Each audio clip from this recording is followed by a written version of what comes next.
देखो बेटा, ਅੱਜ ਆਪਾਂ ਡਿਸਕਸ ਕਰਨ ਜਾ ਰਹੇ ਹਾਂ ਕੁਝ ਪ੍ਰੋਬਲਮਸ ਜਿਹਦੇ ਵਿੱਚ ਬੋਡੀ ਜਿਹੜੀ ਹੈ ਉਹ ਨਾਨ ਇਕੁਇਲਿਬਰੀਅਮ 'ਚ ਹੈ ਨਾ।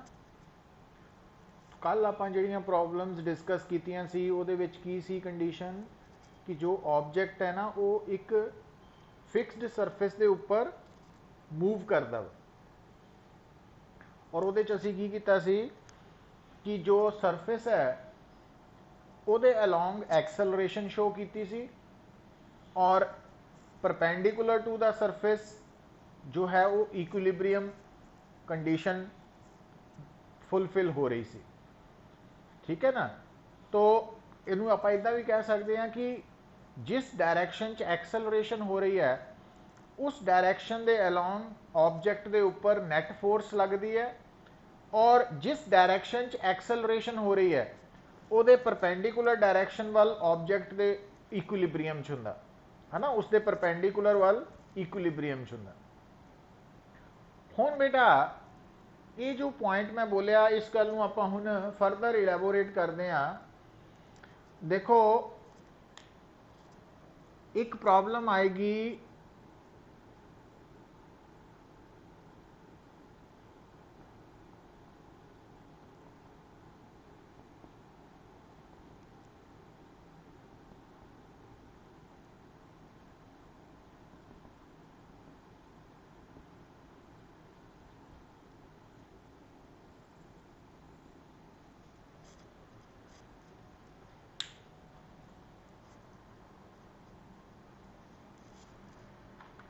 हुण देखो बेटा,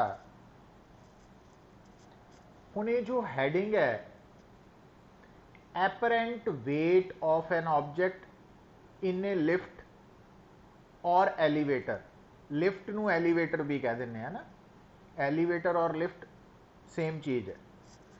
हुण एक्चुअली क्वेश्चन ये इत्थे दिमाग च आना चाहिए कि एलीवेटर या लिफ्ट ही क्यों।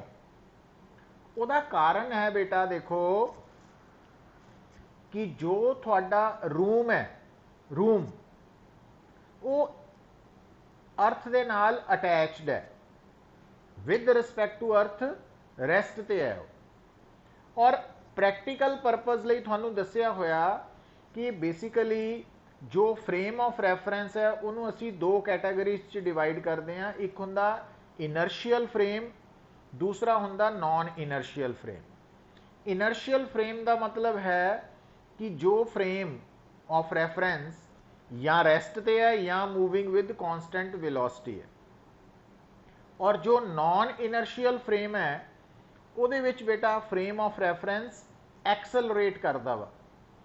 हुण नो डाउट हर वो ऑब्जेक्ट, हर वो बॉडी ਜਿਹੜੀ रोटेट कर रही है, रिवॉल्व कर रही है, ਜਿਹੜੀ सर्कुलर पाथ फॉलो कर रही है ना, वो कभी भी इक्विलिब्रियम च नहीं होएगी, क्योंकि सर्कल दे विच बॉडी जदों मूव करेगी, पार्टिकल मूव करेगा तो उसकी डायरैक्शन ऑफ मोशन नूं एटलीस्ट चेंज करने लई फोर्स चाहिए है। सो ये गल बड़ी जरूरी है बेटा। तो हुण बेटा जदों भी तुहाडे सामने कोई भी ऑब्जेक्ट, कोई भी बॉडी अगर रोटेट कर रही है, रिवॉल्व कर रही है, सर्कुलर पाथ फॉलो कर रही है, तो वो एक्सलरेट हो रही है। और जिहड़ी बॉडी एक्सलरेट हो रही है तो अगर तुसी उस बॉडी नूं फ्रेम ऑफ रैफरेंस मानते हैं तो वो थोड़ा non inertial frame of reference होएगा बाई डेफिनेशन। हुण गल नूं समझो पुत, क्लीयर करो। हुण नो डाउट जो अर्थ है वो अपनी एक्सिस दे अबाउट रोटेट भी कर रही है और वो सन दे अबाउट रिवॉल्व भी कर रही है। तो इस करके जो बाई डेफिनेशन है वो है कि जदों आपां फ्रेम ऑफ रैफरेंस जो है वो अर्थ दे नाल अटैच मानते हैं तो वो frame of reference by definition non inertial frame of reference होएगा, नॉन इनर्शियल। पर हुण इत्थे मैं एक गल दस्सण लगा बेटा, पर प्रॉब्लम कित्थे है कि जदों असी अर्थ दी रोटेशन दे कारण जदों असी अर्थ की रोटेशन के कारण या रेवोल्यूशन के कारण एक्सलरेशन कैलकुलेट करते हैं तो उस एक्सलरेशन की जो वैल्यू है वो आती है 10⁻⁻⁴। 10⁻⁻⁴ का मतलब 1/10,000। हुण ये एक्सलरेशन बेटा इन्नी छोटी है due to rotation of earth या रेवोल्यूशन ऑफ अर्थ कि असी प्रैक्टिकल परपज़ लई अर्थ नूं इनर्शियल फ्रेम मन सकते हैं बट बाई डेफिनेशन वो नॉन इनर्शियल फ्रेम है। तो इनर्शियल नॉन इनर्शियल बारे असी लेटर ऑन फिर एक स्पैशल लैक्चर डिस्कस करांगे क्योंकि तुहानू दस्सिया होया कि बिना फ्रेम ऑफ रैफरेंस दे असी किसी भी पार्टिकल की पोजीशन वेलोसिटी एक्सलरेशन इनू असी डिस्क्राइब नहीं कर सकते। और अगर जिस पार्टिकल नू तुसी फ्रेम ऑफ रैफरेंस मन्निया वा अगर वो पार्टिकल वो पॉइंट रेस्ट ते है या यूनीफॉर्म मोशन च है तो थोड़ा फ्रेम ऑफ रैफरेंस इनर्शियल है बाई डेफिनेशन। और जिस पॉइंट नू जिन्हों तुसी फ्रेम ऑफ रैफरेंस मन्निया रैफरेंस पॉइंट अगर वो पॉइंट एक्सलरेट कर रहा बेटा तो फिर थोड़ा frame of reference non inertial है बाई डेफिनेशन। अर्थ जो है या अर्थ दे नाल लिंक्ड कोई भी पॉइंट वो नॉन इनर्शियल है क्योंकि अर्थ भी रिवॉल्व कर रही है रोटेट कर रही है बट प्रैक्टिकल परपज़ लई असी अर्थ नूं इनर्शियल मान सकते हैं। मतलब जो असी ये वाले न्यूमैरिकल्स ट्राई करते हैं उत्थे साडी अर्थ जिहड़ी है वो इनर्शियल है चाहे बाई डेफिनेशन वो नॉन इनर्शियल है पर वो इनर्शियल इस करके हो पाई है क्योंकि जिहड़ियां प्रैक्टिकल प्रॉब्लम्स असी डिस्कस करते हैं बेटा उन्हां दे दौरान जो एक्सलरेशन ड्यू टू ग्रेविटी है वो अप्रॉक्सीमेटली 10 मीटर पर स्क्वायर सेकंड है और उस एक्सलरेशन ड्यू टू ग्रेविटी के कंपैरेटिवली जो अर्थ की रोटेशन के करके या रेवोल्यूशन करके एक्सलरेशन है वो 10⁻⁻⁴ मीटर पर स्क्वायर सेकंड है बहुत घट है। तो इस करके असी इन्हां प्रॉब्लम्स नूं सॉल्व करन लई जदों अर्थ दे नाल फ्रेम ऑफ रैफरेंस जोड़ते हैं तो वो बाई डेफिनेशन चाहे नॉन इनर्शियल है बट प्रैक्टिकली साडे माइंड चो इनर्शियल फ्रेम ही होएगा। तो इसका मतलब कल नूं अगर सानू कोई कंसैप्चुअल प्रॉब्लम या ऑब्जेक्टिव टाइप क्वेश्चन आ जाए ਉਹਦੇ ਚ लिखिया होए कि earth is number 1 inertial frame number 2 non inertial frame तो फिर उत्थे टिक तुसी नॉन इनर्शियल ही करना बेटा है ना बाई ए डेफिनेशन के अकॉर्डिंगली। पर प्रैक्टिकल परपज़ लई असी अर्थ नूं इनर्शियल फ्रेम ऑफ रैफरेंस ही मन के चलते हैं। हुण इन्हां बारे की फर्क है वो आपां लेटर ऑन गल करांगे कि एक्चुअली जदों असी एपरेंट वेट ऑफ ऑब्जेक्ट इन्ने लिफ्ट और एलीवेटर की गल करते हैं पुत्त तो तुहानू क्लीयर होना चाहिए वा कि जिहड़ी लिफ्ट है या एलीवेटर है वो क्यों कंसीडर हुई क्योंकि थोड़ा जिहड़ा रूम है रूम वो बेटा अर्थ दे नाल अटैच्ड है। तो प्रैक्टिकल परपज़ लई अर्थ या अर्थ दे नाल जुड़ी हुई कोई भी पॉइंट ऑब्जेक्ट वो जिहड़ा फ्रेम है वो इनर्शियल है। इट मीनस थोड़ा जिहड़ा रूम है वो इनर्शियल फ्रेम ऑफ रैफरेंस है ना। प्लस रूम क्योंकि अर्थ दे नाल जुड़िया होया फिक्स्ड है इस करके room with respect to earth हमेशा रेस्ट ते ही है ना वो मोशन च नहीं होएगा। पर जिहड़ी लिफ्ट है ना लिफ्ट वो मोशन च भी हो सकती है ना। और लिफ्ट का मोशन यूनीफॉर्म मोशन भी हो सकता जिस वक्त लिफ्ट कॉन्स्टेंट वेलोसिटी ना मूव कर रही है तो लिफ्ट का मोशन एक्सलरेटेड मोशन भी हो सकता। एक्सलरेटेड मोशन कदों लिफ्ट का होंदा बेटा जो बेसिकली लिफ्ट रेस्ट तो मोशन च सैट होंदी है। मतलब जिद्दां हुण ग्राउंड फ्लोर ते लिफ्ट खड़ी है तुसीं उहदे च एंटर करके उहनूं सैकेंड फ्लोर ते लैके जाना तो जदों लिफ्ट रुकी हुई है उहदे च तुसीं एंटर कीते और उस तो बाद जदों बटन प्रैस करके तुसीं लिफ्ट स्टार्ट की तो थोड़े टाइम लिए लिफ्ट की स्पीड अप होएगी तो उस थोड़े टाइम के दौरान लिफ्ट एक्सलरेट हो रही है और उस तो बाद वो कॉन्स्टेंट वेलोसिटी नाल विच चलदी है।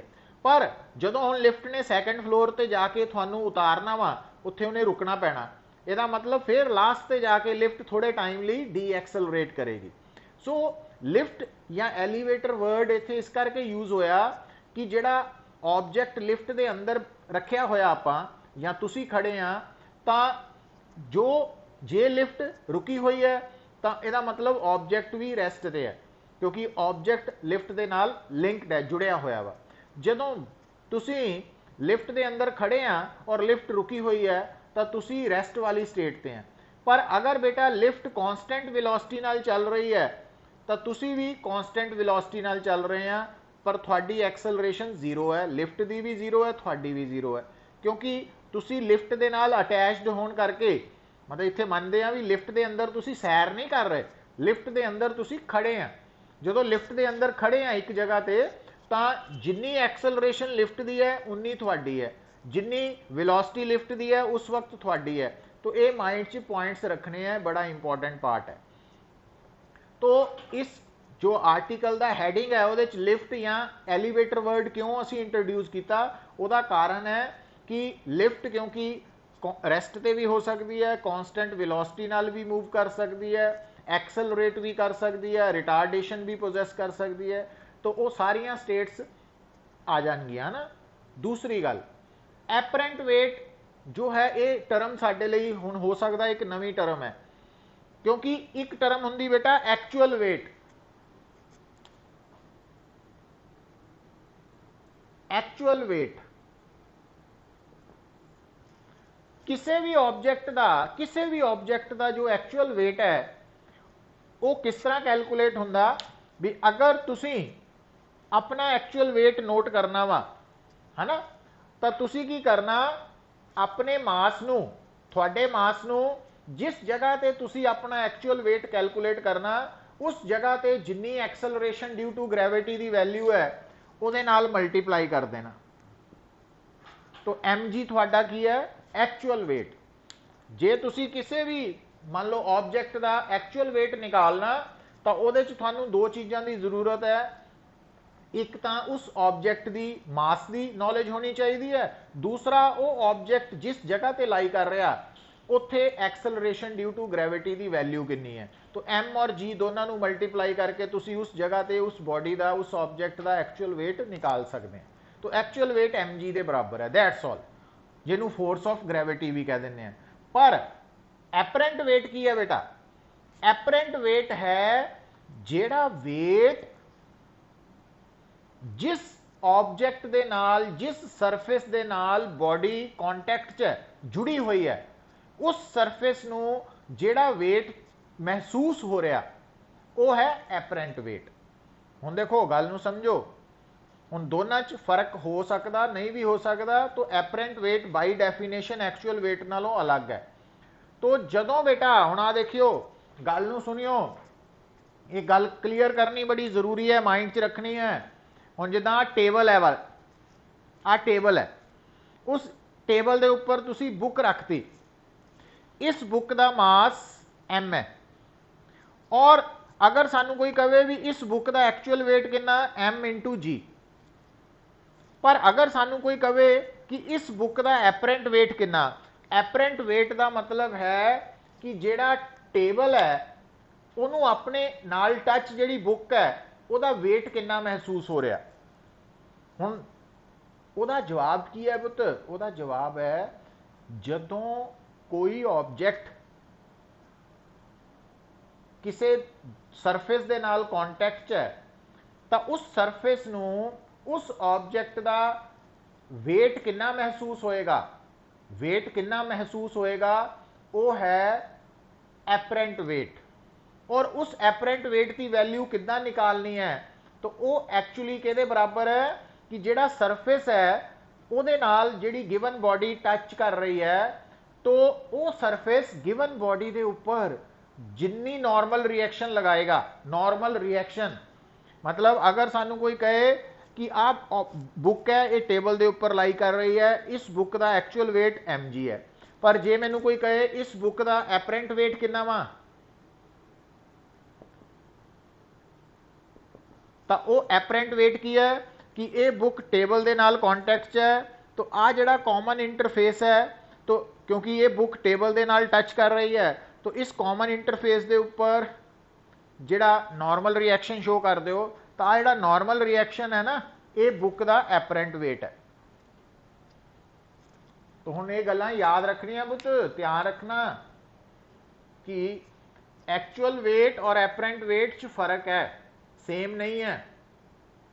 हुण जदों तुसी मान लो तुसी कोई समान चक के उस समान नूं अपने सिर ते रख के या हाथ च पकड़ के खड़े हैं, है ना, सिर ते रखा होया समान, तुसी जिद्दां कुली है, कुली ने लगेज अपने सिर ते उपर रखा होया, तो हुण उस कुली नूं जिहड़ा उस लगेज का वेट महसूस हो रहा वो एपरेंट वेट है, और वो कितना महसूस होना जिन्ना कुली दे हैड दे नाल, क्योंकि सिर दे उपर समान रखे आप मन रहे हैं, तो कुली दे सिर ने उस सिर दे उपर रखे समान ते जिन्ना नॉर्मल रिएक्शन लगाना उहदे बराबर होना। हुण आपां इत्थे देखांगे कि क्या नॉर्मल रिएक्शन की वैल्यू mg के बराबर है कि लैस दैन है कि ग्रेटर दैन है ना, तो वो कंडीशनस याद रखनिया। पर थानू पता की होना चाहिए बेटा कि जिहड़ा आर्टिकल करन जा रहे हैं उहदे च एपरेंट वेट का मतलब की है, नॉर्मल रिएक्शन की वैल्यू निकालनी, तो एक्चुअल वेट mg है, और लिफ्ट और एलीवेटर इस करके इस आर्टिकल का पार्ट है कि उहदे करके जिहड़ी बॉडी है, अगर वो लिफ्ट खड़ी है तो बॉडी रेस्ट ते है, अगर लिफ्ट कॉन्स्टेंट मोशन च है तो बॉडी भी कॉन्स्टेंट वेलोसिटी ना मूव कर रही है, यूनीफॉर्म मोशन च है, अगर लिफ्ट एक्सेलरेट हो रही है तो उहदे अंदर रखी हुई बॉडी भी एक्सेलरेट करेगी। मतलब लिफ्ट करके बॉडी जिहड़ी है वो अलग अलग स्टेट च हो सकती है, तो इस करके असी लिफ्ट वर्ड यूज किया वा। हुण बेटा इत्थे तक क्लीयर है अंकुश? नवनीत, नमन, नारायण,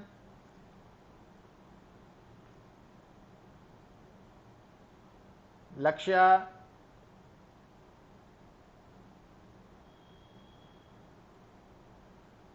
साहिल,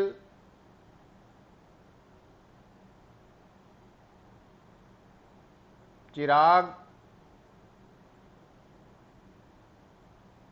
समूहन, ठीक है बेटा।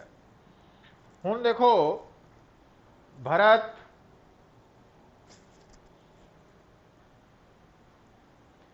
हुण देखो हुण आपां अलग अलग सिचुएशन ले आन लगे हैं बेटा, देखियो जरा।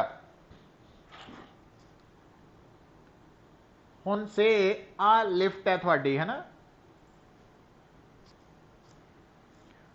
हुण ये जिहड़ी लिफ्ट है इहदे अंदर आपां आ ऑब्जेक्ट रखता, इस ऑब्जेक्ट का मास m है, तो आ जिहड़ा ऑब्जेक्ट है बेटा इहदा मास m है। हुण ध्यान दिओ कि आ लिफ्ट है एलीवेटर, हुण पहली कंडीशन है लिफ्ट इज एट रेस्ट। अगर लिफ्ट रेस्ट ते है तो अंडरस्टूड है ये ऑब्जेक्ट भी रेस्ट ते है। अगर ये ऑब्जेक्ट रेस्ट ते है बेटा तो अंडरस्टूड है एक्सेलरेशन जीरो है, static equilibrium, acceleration zero, net force zero. हुण अगर एक्सेलरेशन जीरो है, ठीक है, तो हुण आपां गल नूं करदे पुत, तो उदों की होएगा? दूसरा केस जिहड़ी लिफ्ट है वो यूनीफॉर्म मोशन च है, लिफ्ट यूनीफॉर्म मोशन च है। अगेन अगर लिफ्ट यूनीफॉर्म मोशन च है तो लिफ्ट के अंदर जिहड़ा ऑब्जेक्ट रखा होया वो भी यूनीफॉर्म मोशन च है विद रिस्पेक्ट टू अर्थ, और लिफ्ट जिहड़ी है पुत क्योंकि यूनीफॉर्म मोशन च है, ऑब्जेक्ट भी with respect to earth uniform motion च है, तो यूनीफॉर्म मोशन का मतलब again equilibrium, dynamic equilibrium, acceleration zero. तो इसका मतलब रेस्ट और यूनीफॉर्म मोशन का मतलब एक्सेलरेशन जीरो, सेम स्टेट है, इको तरह की है, तो फर्क नहीं है। अच्छा, तीसरा केस पहला मैं करन लगा बेटा, थर्ड केस, व्हेन, ध्यान दियो बेटा, लिफ्ट इज मूविंग, हुण गल नूं समझियो, when lift is moving upward. हुण ये गल नूं भी डिस्टिंग्विश करना बड़ा जरूरी है। लिफ्ट या कोई भी ऑब्जेक्ट जिस तरफ मूव करता ना उस तरफ वो वेलोसिटी की डायरेक्शन हुंदी है। When lift is moving upward, तो ਇਹਦਾ मतलब ये नहीं है कि एक्सेलरेशन ऊपर ਨੂੰ है, ਇਹਦਾ मतलब है लिफ्ट की वेलोसिटी अपवर्ड। अच्छा, एंड स्लोइंग, या पहला कर लो स्पीडिंग अप।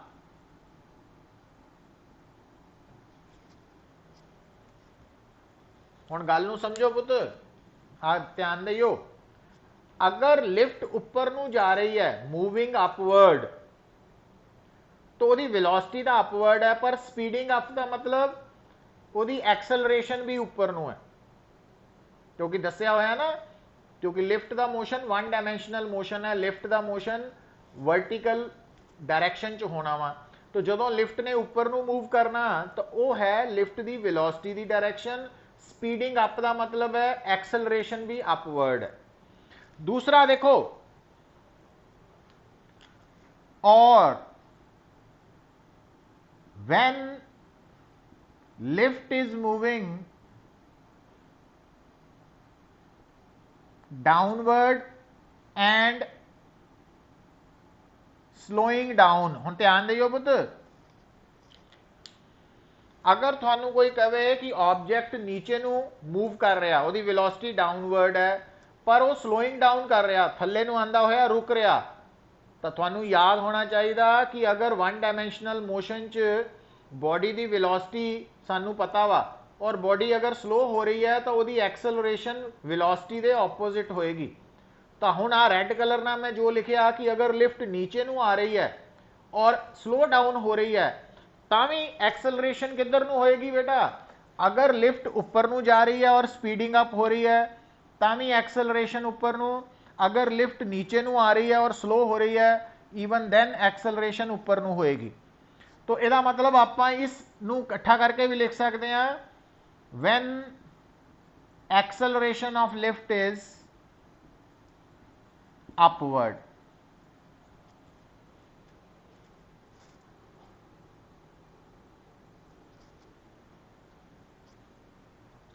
ठीक है, तो पहला आप इनू डिस्कस कर लीए। हुण तो देखियो बेटा, हुण गल नू समझियो।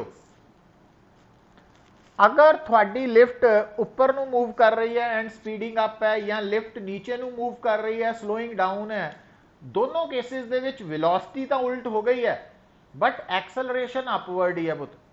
और इसनू इकट्ठा करके तुसी लिख सकते हैं, when acceleration of lift is upward, vertically upward.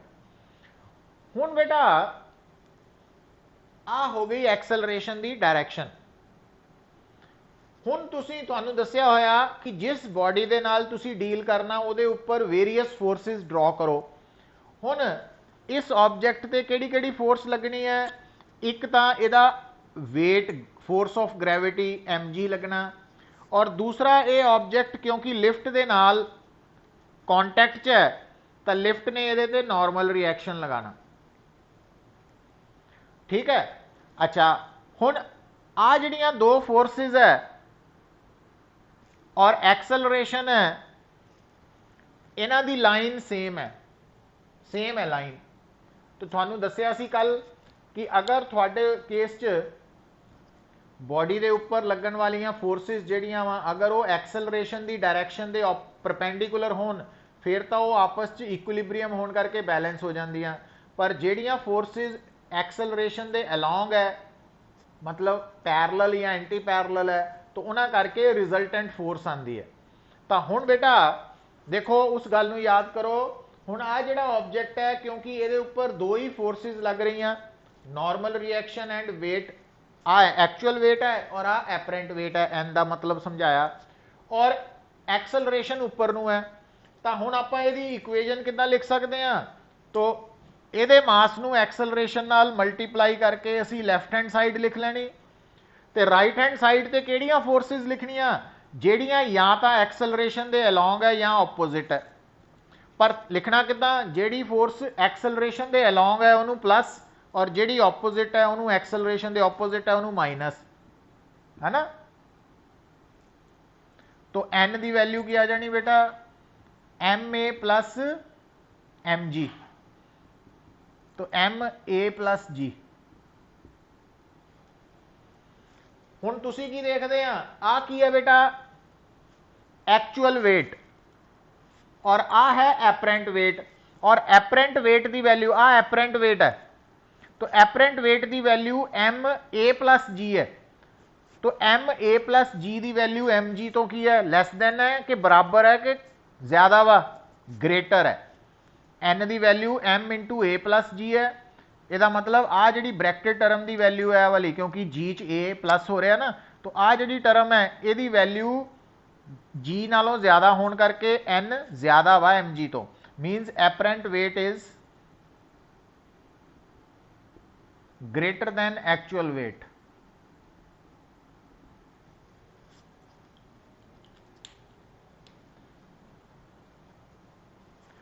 तो हुण इत्थों एक गल होर नोट करो कि अगर कोई ऑब्जेक्ट एक्सेलरेट हो रहा और उसकी एक्सेलरेशन की डायरैक्शन वर्टिकली अपवर्ड है, तो उस ऑब्जेक्ट का जो एपरेंट वेट है वो एक्चुअल वेट नालों ज्यादा होएगा। और ये गल तुसी बेटा कन्फर्म कर सकते हैं, कितना कर सकते हैं, ये चेक कर लियो। मान लो लिफ्ट है ना, लिफ्ट प्रैक्टिकली भी चेक कर सकते हैं, जी लिफ्ट है ना उहदे अंदर तुसी एक वेइंग मशीन रख दो, जदों लिफ्ट हुण जिहड़ी वेइंग मशीन है वो रखती तुसी है ना, हुण उस वेइंग मशीन ते अगर तुसी खड़े हो जाने हैं जाके, तो थानू तुहाडा वेट मिलेगा, वेट, ठीक है। हुण वो किहड़ा वेट होएगा, हुण ध्यान दियो, जिहड़ी वेइंग मशीन है ना वो एपरेंट वेट बारे दसदी है, एपरेंट वेट। पर मैं हुण इस गल नूं हाले इत्थे रोक के दोबारा गल नूं समझाउण लगा, ध्यान दियो कि आपां की देखिया कि अगर कोई ऑब्जेक्ट जिहड़ा थर्ड पॉइंट डिस्कस किया ना पुत्त, थर्ड पॉइंट जदों आपां इहनूं डिस्कस किया वा, तां इस पॉइंट दे विच तुसीं देखिया कि अगर कोई ऑब्जेक्ट दी एक्सेलरेशन अपवर्ड है, वर्टिकली अपवर्ड, तो उस दौरान अगर तुसी उस ऑब्जेक्ट का वेट वेइंग मशीन दे नाल नोट करोगे, तो वो उस वक्त जिहड़ा वेइंग मशीन उहदा वेट दसेगी वो एक्चुअल वेट नालों ज्यादा होएगा, क्योंकि वेइंग मशीन तुहाडा वेट कदों दसदी है, जदों वेइंग मशीन दे उपर ऑब्जेक्ट जिहड़ा वेइंग मशीन दे नाल टच करदा वा, कॉन्टैक्ट च हुंदा, तो नॉर्मल रिएक्शन जिहड़ा ओहदी वैल्यू दसदी है वेइंग मशीन, और नॉर्मल रिएक्शन तुहानूं दसिया वो एपरेंट वेट है। तो ये पॉइंट याद रखना पुत। हुण देखो, हुण आपां वापस पहले और दूसरे पॉइंट ते आन लगे हां।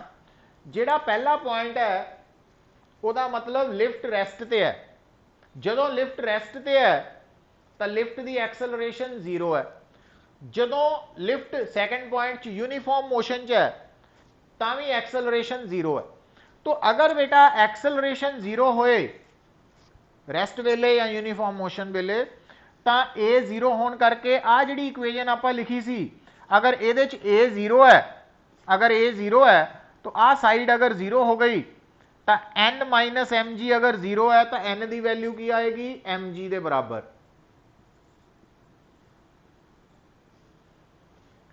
मतलब एन की है, एन की वैल्यू एम जी के बराबर है, मीनस जदों लिफ्ट रुकी हुई है, लिफ्ट रुकी का मतलब ऑब्जेक्ट रेस्ट ते है या ऑब्जेक्ट यूनीफॉर्म मोशन च है, तो उस वक्त उस ऑब्जेक्ट का जो वेइंग मशीन वेट दसदी है एपरेंट वेट, ਉਹਦੀ वैल्यू एक्चुअल वेट के बराबर ही होएगी।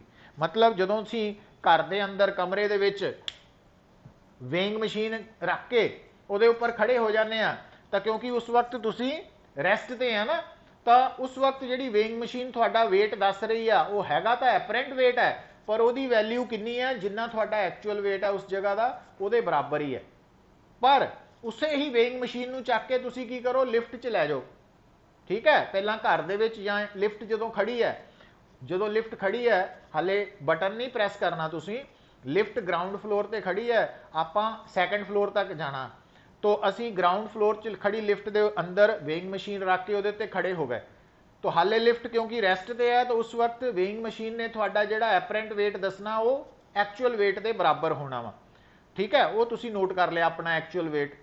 हुण जिद्दां ही तुसीं बटन प्रेस करके लिफ्ट नूं उपर नूं ले जाना, तो स्टार्टिंग वाले थोड़े टाइम लई लिफ्ट ने जदों स्पीड अप होना उपर नूं, तो ਉਹਦੀ एक्सेलरेशन अपवर्ड होनी है, और उस थोड़े जे टाइम दौरान अगर तुसी वेइंग मशीन वाल निगाह मारते हैं तो वेइंग मशीन ने थोड़ा जिहड़ा उस थोड़े टाइम के दौरान वेट दसना है ना, उस वेट की वैल्यू एक्चुअल वेट नालों थोड़ी ज़्यादा होनी है। मान लो तुसी एक्चुअल वेट नोट किया सी सपोज 600 न्यूटन, तो उस थोड़े जे टाइम के दौरान जी थानू वैल्यू नोट होनी है वेइंग मशीन ने दसनी है, वो 650 हो सकती है, 700 हो सकती है, वो डिपेंड करेगा कि एक्सलरेशन की वैल्यू कितनी है। तो इस तरीके नाल समझना। तो आप 3 केसिस कर ले आ कि अगर ऑब्जेक्ट बेटा रेस्ट ते है या ऑब्जेक्ट यूनीफॉर्म मोशन च है, तो उस वक्त ऑब्जेक्ट का जो एपरेंट वेट है वो एक्चुअल वेट के बराबर ही होंदा वा। पर अगर ऑब्जेक्ट वर्टिकली अपवर्ड एक्सलरेट हो रहा तो फिर वह जिहड़ा एपरेंट वेट है वो एक्चुअल वेट तो ज़्यादा होंदा वा, और वो कैलकुलेट कर सकते हैं कि जिहड़ा एपरेंट वेट है वो m इंटू ए प्लस जी के बराबर होएगा। हुण अगर तीसरा केस ले आइए बेटा, सॉरी फोर्थ केस, तो अगर आप फोर्थ केस लैके आने कि when lift is moving upward but slowing down. हुण अगर बॉडी ऊपर नूं जा रही है, वेलोसिटी अपवर्ड है और स्लो हो रही है, तो उसकी एक्सलरेशन नीचे नूं होएगी। या when lift is moving downward and speeding up, Tawi acceleration नीचे नूं होएगी। और इनू इकट्ठा लिख सकते हैं when acceleration of lift is vertically downward, vertically downward. तो उस केस च बेटा जिहड़ा थोड़ी आ डायग्राम है वो इस तरह बन जानी। हुण जदों इस केस च तुसी एक्सप्रैशन लिखनी है तो नैट फोर्स आ जानी है एम ए, पर हुण net force is equal to N और एम जी का जो सम लेना, तो हुण एम जी तो ए की डायरैक्शन सेम होने करके एम जी प्लस हो गई, और एन ए तो ऑपोजिट होने करके माइनस लिखना। हुण इत्थे एन की वैल्यू की आनी है, तो एन की वैल्यू आनी है M G minus M A G minus A. तो हुण जो नॉर्मल रिएक्शन की वैल्यू आ रही है जो एपरेंट वेट नू रिप्रेजेंट कर रहा, वो वैल्यू एम जी तो घट है, क्योंकि हुण वैल्यू एम इंटू जी माइनस ए आ रहा, और जी माइनस ए की वैल्यू जी तो लैस दैन होने करके जो एक्चुअल वेट है वो ज्यादा वा, तो एपरेंट वेट घट होएगा। तो हुण तुसी नोट की कर रहे हैं बेटा कि अगर तुसी किसी बॉडी का वेट महसूस करते हैं कैलकुलेट करना, और अगर उसका वेट कैलकुलेट करते वक्त वो बॉडी रेस्ट पे है या यूनीफॉर्म मोशन च है, तो वह वेट जो है वो एक्चुअल वेट के बराबर ही दसेगी वेइंग मशीन। पर अगर थोड़ी बॉडी उस वक्त वर्टिकली डाउनवर्ड एक्सलरेट हो रही है, तो फिर जिहड़ा वेइंग मशीन वह वेट दसेगी वो एक्चुअल वेट नालों घट होएगा। तो जे मान लो बॉडी एक्सलरेट अपवर्ड हो रही सी, तो वह जिहड़ा वेइंग मशीन वेट दसेगी वो एक्चुअल वेट तो ज़्यादा होएगा। तो ये अलग अलग कंडीशनस है। हुण बेटा ये आ पॉइंट भी याद रखना, फिफ्थ पॉइंट है व्हेन लिफ्ट फॉल्स फ्रीली। हुण लिफ्ट की जदों बेटा कोई भी ऑब्जेक्ट फॉल्स फ्रीली है, तो वह मतलब होंदा उस वक्त वही जिहड़ी एक्सलरेशन है, जदों कोई भी ऑब्जेक्ट फॉल्स फ्रीली करता उदों वही एक्सलरेशन नीचे नूं हुंदी है और वह मैगनीट्यूड जी के बराबर होंदा। हुण इस केस च इक्वेजन की बनेगी, मास नैट फोर्स बनेगी M A is equal to M G minus N, क्योंकि आ पॉजिटिव लेना और आ नेगेटिव, पर ए क्योंकि जी के बराबर है तो M G is equal to M G minus N, तो एन की वैल्यू 0 आ गई, 0 आ गई। और एन 0 आने का मतलब है कि जो एपरेंट वेट है वो 0 हो गया। एपरेंट वेट 0 का मतलब होंदा बेटा बॉडी जो है it is in the state of weightlessness, weightlessness, weightlessness हो गई।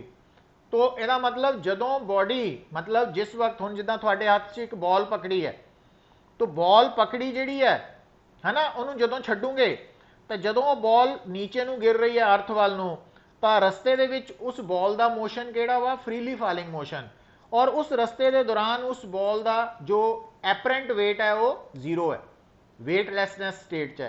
हुण इस गल नूं इदां समझो कि मान लो एक थीफ है, चोर, उन्हें समान चोरी किया और वो समान अपने सिर ते रखिया होया, ठीक है।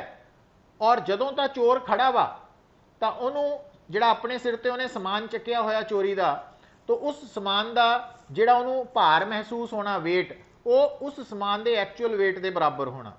पर अगर मान लो वो फर्स्ट फ्लोर तो ग्राउंड वाल नूं जंप कर दिंदा हवा च बचन लई, पिछों घर दे जाग गए, उन्होंने फड़न आ रहे हैं तो उन्हें जंप करता नीचे नूं।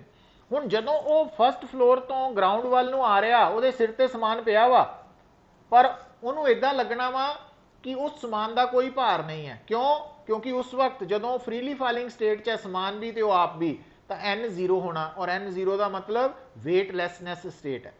तो इस तरीके नाल बेटा ये सिचुएशन नूं समझना कि किसी भी ऑब्जेक्ट का जो वेट है, जो वेइंग मशीन दसदी है, या जिस सरफेस ते वो ऑब्जेक्ट लाई कर रहा, उस सरफेस नूं उस ऑब्जेक्ट का जिहड़ा वेट महसूस हुंदा वो एपरेंट वेट है, और उस एपरेंट वेट की वैल्यू फिक्सड नहीं है। वो इस गल ते डिपेंड करू कि ऑब्जेक्ट जिहड़ा वो रेस्ट ते है, कि यूनीफॉर्म मोशन च है, कि उपर नूं एक्सलरेट हो रहा, कि नीचे नूं एक्सलरेट हो रहा, कि फ्रीली फॉल कर रहा। तो ये अलग अलग कंडीशंस च डिफरेंट केसिस आएंगे। तो ये पॉइंट्स तुहानूं समझ होनी चाहिए है ना। देखो बेटा हुण इहदे विच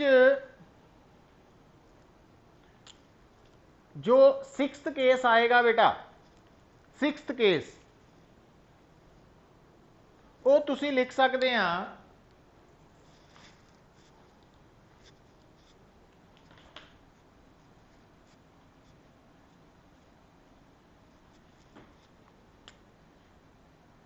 sixth case, when lift is accelerating vertically downward direction, मतलब लिफ्ट की एक्सलरेशन नीचे नूं है, बट एक्सलरेशन की वैल्यू जी नालों ज़्यादा वा,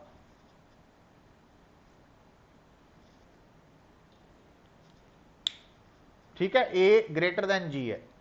हुण उहदे विच देखियो बेटा, हुण इक्वेजन किद्दां लिखनी है आपां, नैट फोर्स आनी है M A is equal to, क्योंकि डाउनवर्ड एक्सलरेशन है तो ए प्लस है और ए माइनस है,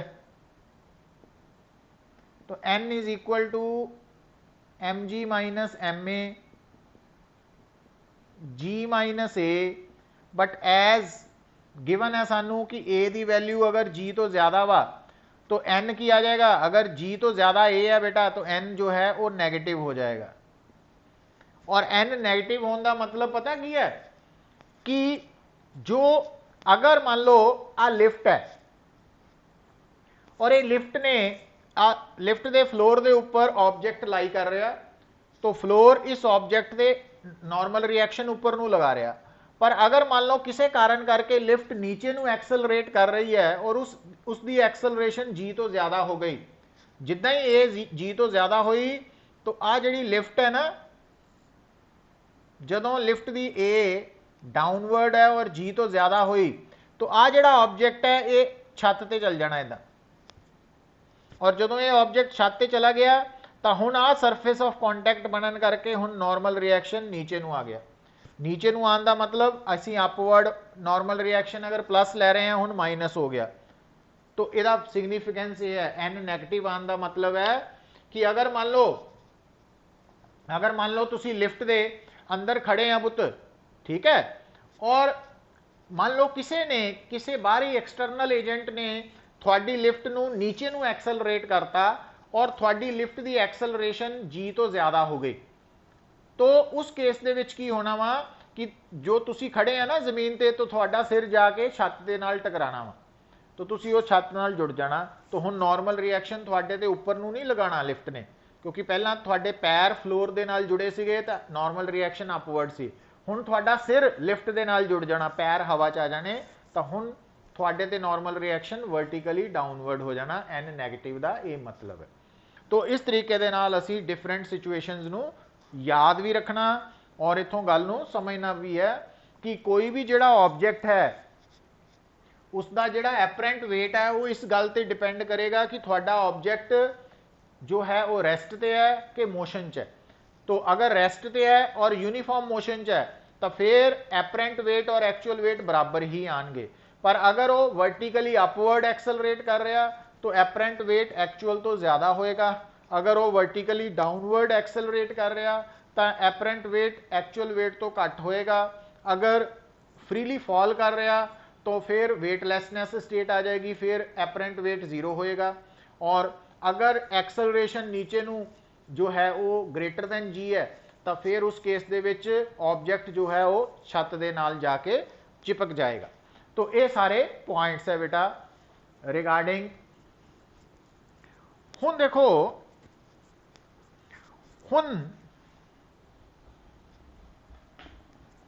नैक्सट देखो बेटा प्रॉब्लम, नैक्सट प्रॉब्लम असी कह दें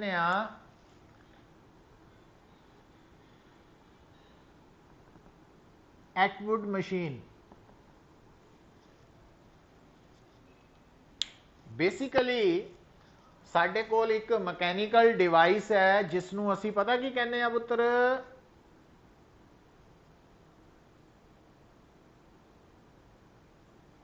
पुली।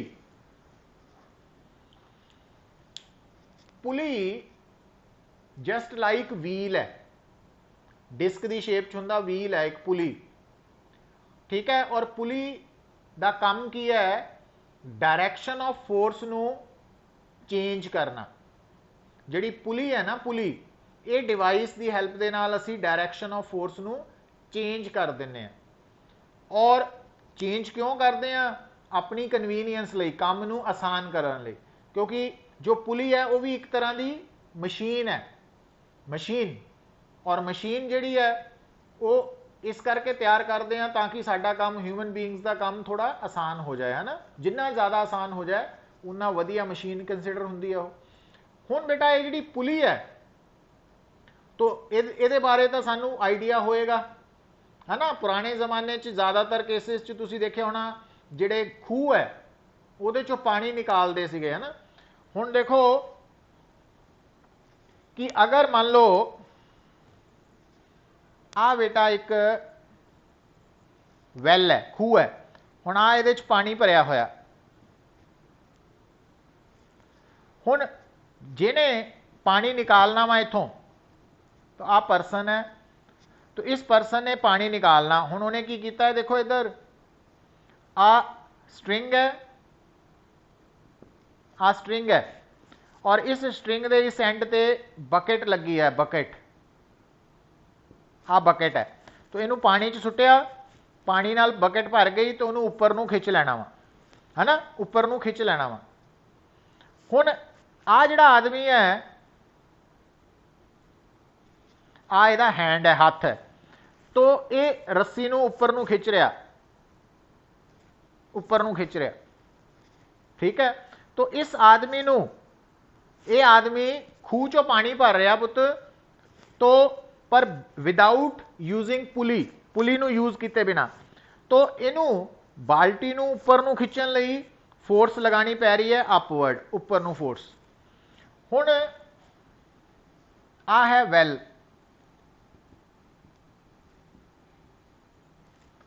और इत्थे खूह दे उपर उन्होंने एक आ पुली लगा ली। हुण बेटा आ जिहड़ी पुली है लगाई गई, दिस वन, तो हुण इहदे उपर आ रस्सी है, आ है बकेट, दिस इज बकेट, और आ जिहड़ी स्ट्रिंग है ये इदां वा। हुण आ जिहड़ा परसन है ये इस रस्सी नूं ਜਦੋਂ ਇਸ ਬਾਲਟੀ ਨੂੰ ਉਹਨੇ ਉੱਪਰ ਨੂੰ ਚੱਕਣਾ ਤਾਂ ਉਹਨੇ ਇਸ ਰੱਸੀ ਇੱਥੋਂ ਪਕੜਨਾ ਔਰ ਉਹਨੇ ਇਸ ਰੱਸੀ ਨੂੰ ਥੱਲੇ ਨੂੰ ਖਿੱਚਣਾ ਨੀਚੇ ਨੂੰ ਔਰ ਇਹਨੇ ਬਿਨਾਂ ਪੁਲੀ ਦੇ ਉੱਪਰ ਨੂੰ ਖਿੱਚਣਾ। ਹੁਣ ਇਹਨੇ ਜਿਹੜਾ ਜ਼ੋਰ ਲਗਾਣਾ ਉਹ ਅਗੇਂਸਟ ਗ੍ਰੈਵਿਟੀ ਲਗਾਣਾ ਔਰ ਇਹਨੇ ਜਿਹੜਾ ਜ਼ੋਰ ਲਗਾਣਾ ਉਹ ਨੀਚੇ ਨੂੰ ਹੋਣ ਦਾ मतलब है ग्रैविटी ने भी हैल्प करनी है। सो ਇਹਦਾ ਕੰਮ ਆਸਾਨ ਹੋ ਜਾਣਾ, ਇਹਨੂੰ ਜ਼ਿਆਦਾ ਜ਼ੋਰ ਲਗਾਉਣਾ ਪੈਣਾ। ਇਹ ਆਪਾਂ ਪ੍ਰੈਕਟੀਕਲੀ ਕਰਕੇ ਦੇਖਾਂਗੇ ਨੂਮੈਰੀਕਲਸ ਦੇ ਵਿੱਚ। ਤੋ ਜਿਹੜੀ ਪੁਲੀ ਹੈ ਨਾ ਪੁੱਤਰ ਉਹ ਬੇਸਿਕਲੀ ਡਾਇਰੈਕਸ਼ਨ ਆਫ ਫੋਰਸ ਨੂੰ ਚੇਂਜ ਕਰ ਦਿੰਦੀ ਹੈ ਔਰ ਡਾਇਰੈਕਸ਼ਨ ਆਫ ਫੋਰਸ ਨੂੰ ਚੇਂਜ ਕਰਕੇ ਜੋ ਸਾਨੂੰ ਐਫਰਟਸ ਕਰਨੇ ਪੈਂਦੇ ਆ ਕੰਮ ਕਰਨ ਲਈ ਉਹ ਰਿਡਿਊਸ ਹੋ ਜਾਂਦੇ ਆ।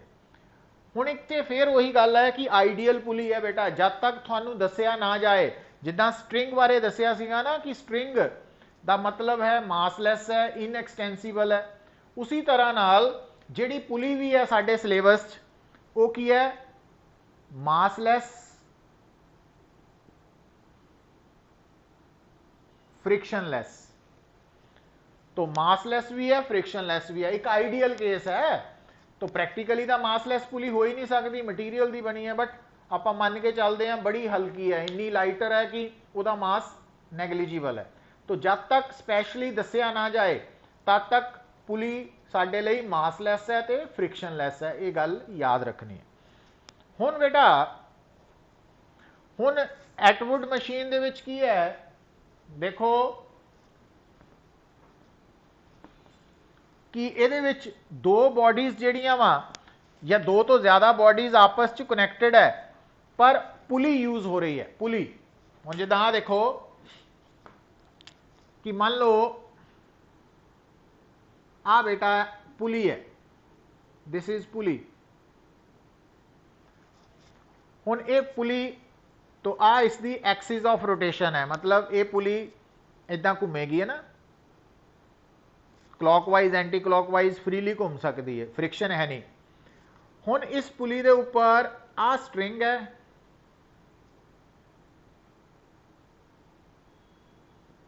आ स्ट्रिंग है, तो इस स्ट्रिंग के दो फ्री एंड्स है। तो मान लो एक एंड के नाल मास अटैच्ड है m1 और दूसरे एंड के नाल मास अटैच्ड है m2। हुण m1 m2 बराबर भी हो सकते हैं, फर्क भी हो सकता, तो आप मान लेने कि m2 ग्रेटर दैन m1। तो अगर बेटा m2 ग्रेटर दैन m1 है तो की होएगा, तो अगर आ हैवी है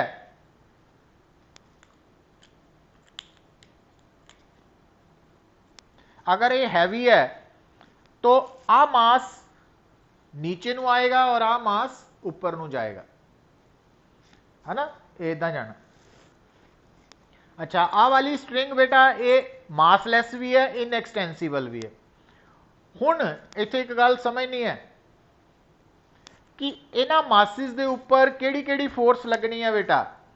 एक तो फोर्स लगनी है वेट, हमेशा वर्टिकली डाउनवर्ड, और दूसरा ये ते किहड़ी फोर्स लगनी है, क्योंकि ये मास स्ट्रिंग दे नाल अटैच्ड है, टेंशन, और ये ते भी टेंशन।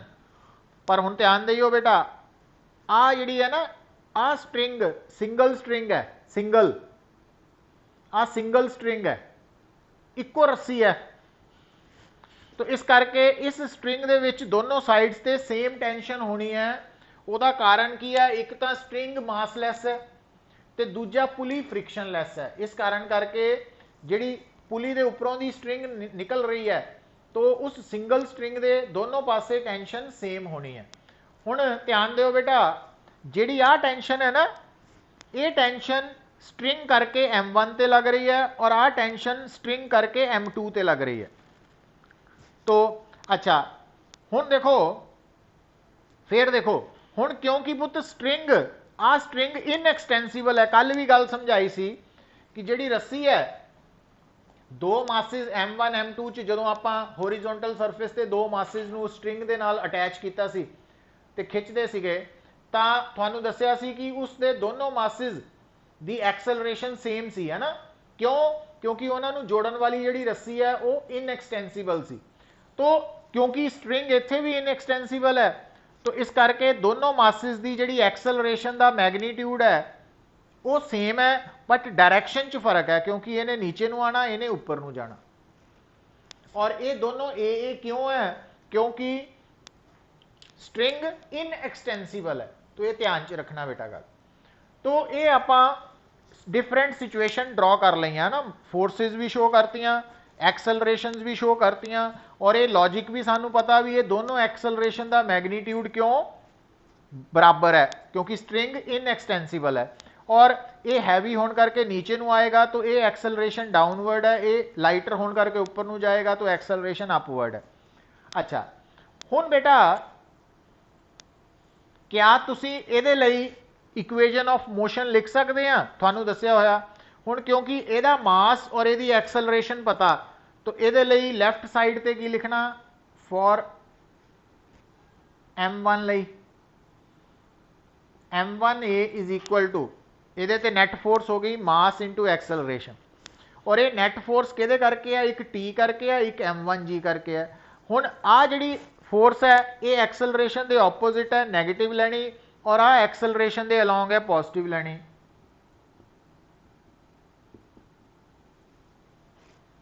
और इसी तरह बेटा हुण इहदे ते नैट फोर्स की है? For m2। हुण इहदा मास m2 है, एक्सलरेशन ए है, तो लैफ्ट साइड ते m2a और राइट साइड ते आ दो फोर्सिस।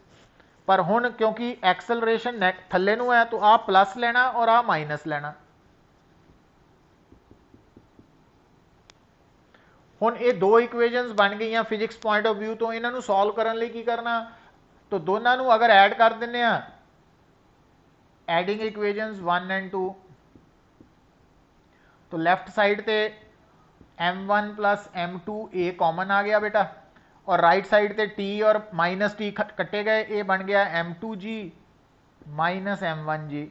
तो एक्सलरेशन की वैल्यू आ गई m2 minus m1g over m1 plus m2। तो एक्सलरेशन की वैल्यू निकाल ली, मैगनीट्यूड। और अगर तुसी टेंशन निकालनी है पुत, तो थोड़े कोल दो ऑप्शन है, या की करो इस ए की वैल्यू नूं इत्थे पुट कर दो, या ए की वैल्यू नूं इत्थे पुट कर दो, तो या इक्वेजन 1 और 2 नूं डिवाइड कर दो। तीनों केसिस दे विच टेंशन आ जाएगी। तो हुण अगर तुसी इस ए नूं इत्थे पुट करते हैं बेटा, तो m1 और ए की जगह पे की आ गया m2 minus m1g over t minus m1g आ गया। हुण इहनूं सॉल्व कर लो। हुण जदों तुसीं इहनूं सॉल्व करोगे बेटा,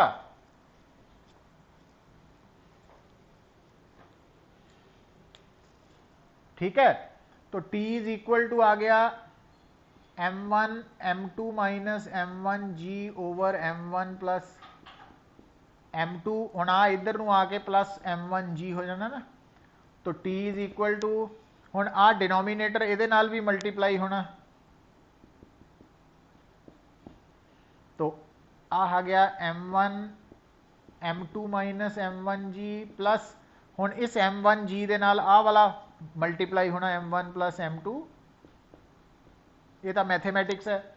हुण ब्रैकेट खोल लो, m1 m2g minus m1 square g plus m1 m1 square g plus m1 m2g, है ना, नीचे m1 प्लस m2। हुण आ कट्टे गए आपस, ये माइनस है प्लस है, हुण आ दोनों डबल हो गए, 2m1 m2g बाय,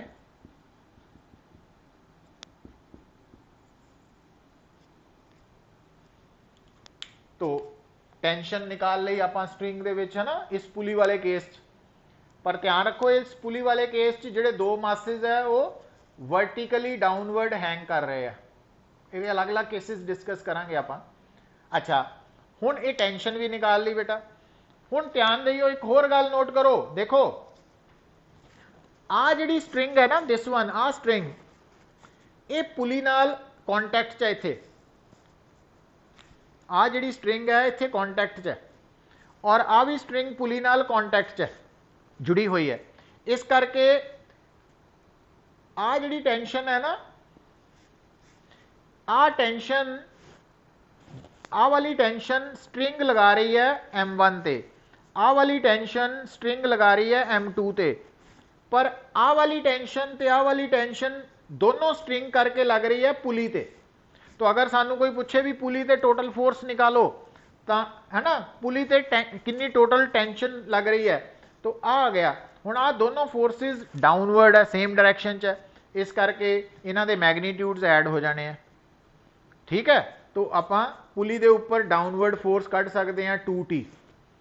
तो इस तरीके नाल ये सॉल्व करना, ये डिफरेंट सिचुएशंस आउणगियां। तो हुण कुछ तो एज आर्टिकल साडे सिलेबस च है, तो कुछ सानू साडे सामने प्रॉब्लम्स आउणगियां ना, तो उहनूं किद्दां टैकल करना, उहदा कंसैप्ट तुहानूं दसता भी। उस प्रॉब्लम जिन्नियां भी बॉडीज इनवॉल्व है, हर बॉडी ते किहड़ी किहड़ी फोर्स पॉसीबली लगेगी, किधर नूं लगेगी, वो ड्रॉ करना। उस तो बाद उन्हां दी एक्सेलरेशन किधर नूं हो सकती है, वो सानू एक्सपीरियंस तो पता लगेगा। फिर उस तो बाद इक्वेजन्स ऑफ मोशन लिखनियां आनियां चाहिए। तो ये बेसिक स्टैप्स है जिहड़े सानू समझ होनी चाहिए है ना। तो